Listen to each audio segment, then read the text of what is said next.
Halo semuanya, perkenalkan saya Selina dengan NIM 226221112 dari kelas Akuntansi Malam 1 STIE Pembangunan Tanjung Pinang.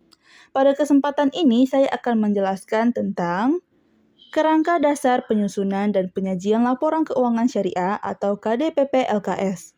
Apa itu KDPP LKS? KDPP LKS merupakan pengaturan akuntansi yang memberikan konsep yang mendasari penyusunan dan penyajian laporan keuangan atas transaksi syariah. Berbeda dengan kerangka konseptual pelaporan keuangan atau KKPK pada SAK umum yang mengacu kepada transaksi konvensional, KDPP LKS ini memberikan konsep dasar paradigma, asas transaksi syariah, dan karakteristik transaksi syariah.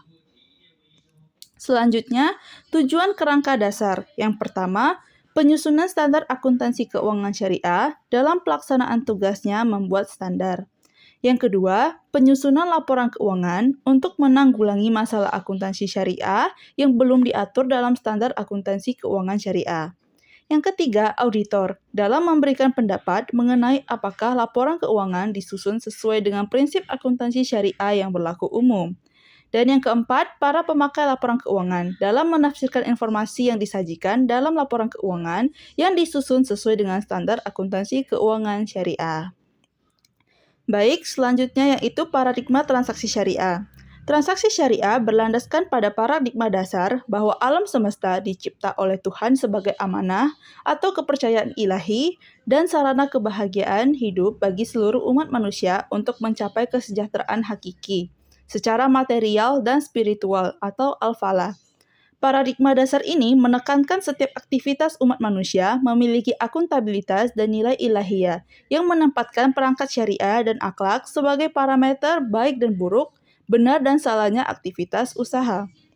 Selanjutnya, asas transaksi syariah. Yang pertama, persaudaraan atau ukhuwah. Yang kedua, keadilan atau adalah. Yang ketiga, kemaslahatan atau maslahah. Yang keempat, keseimbangan atau tawazun. Dan yang kelima, universalisme atau syumuliyah. Kemudian, karakteristik. Yang pertama, transaksi hanya dilakukan berdasarkan prinsip saling paham dan saling ridah. Yang kedua, prinsip kebebasan bertransaksi diakui sepanjang objeknya halal dan baik. Yang ketiga, uang hanya berfungsi sebagai alat tukar dan satuan pengukur nilai, bukan sebagai komoditas. Yang keempat, tidak mengandung unsur riba. Yang kelima, tidak mengandung unsur kezaliman. Yang keenam, tidak mengandung unsur masyir.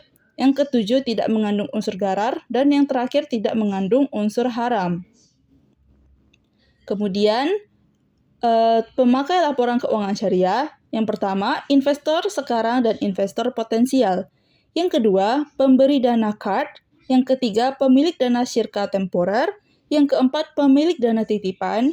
Yang kelima, pembayar dan penerima zakat, infak, sedekah, dan wakaf. Yang keenam, pengawas syariah. Yang ketujuh, karyawan. 8, pemasok dan mitra usaha lainnya. 9, pelanggan. 10, pemerintah. Dan yang terakhir yaitu masyarakat. Kemudian perbedaan dan persamaan KDPP LKS dan KDPP LK. Untuk perbedaan dapat dilihat yang pertama yaitu cakupan aplikasi, yang kedua prinsip akuntansi, dan yang ketiga yaitu regulasi dan standar. Kemudian persamaannya yaitu yang pertama fokus utama, yang kedua tujuan, dan yang ketiga pengungkapan yang ditekankan. Untuk perbedaan dan persamaannya dapat dilihat dari tabel yang ditampilkan berikut ini. Baik, sekian presentasi dari saya. Saya mohon maaf apabila terdapat kesalahan. Terima kasih atas perhatian yang diberikan dan saya tutup dengan sampai jumpa.